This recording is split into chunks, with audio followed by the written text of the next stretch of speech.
In 1984, an old widowed lady lived by herself in a two-story house.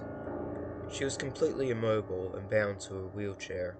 Ever since the mysterious death of her husband, she required the aid of a caretaker who would visit her daily to help her with everyday tasks. What made it so difficult was the fact that the two floors of the house were only connected by an old and decrepit staircase. When the old lady needed to move between the two floors, the caretaker would have to carry her frail body like an infant up and down the stairs. One day, the police received a call from the widow. There had been a murder.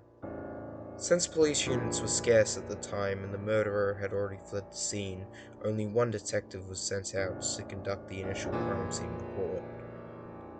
He arrived to see the caretaker's body splayed out on the floor with her vocal cords ripped out, leaving a pool of blood on the first level of the house. The old lady sat atop the staircase in her wheelchair, watching him.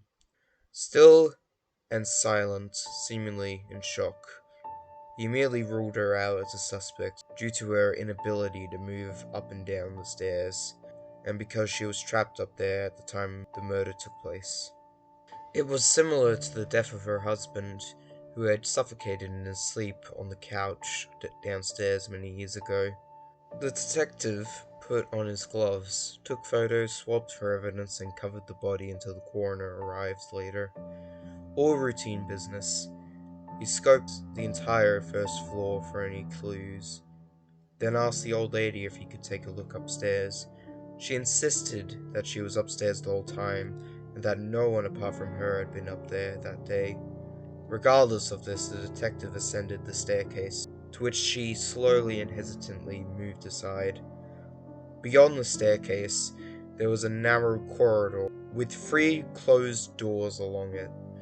He checked behind each of the doors. The empty bedroom, nothing. The bathroom, nothing. He became anxious as he slowly made his way to the final bedroom, where the old lady slept. He opened it, and everything looked normal. A bed, a wardrobe, and a bedside table with a lamp.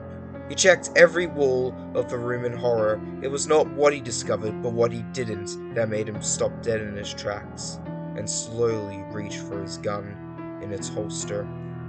It was a detail so minor that they had completely overlooked it on the last investigation of her husband's death. There was no phone upstairs. He suddenly heard a noise. He withdrew his gun and rushed out of the room, only to find an empty wheelchair atop the stairs.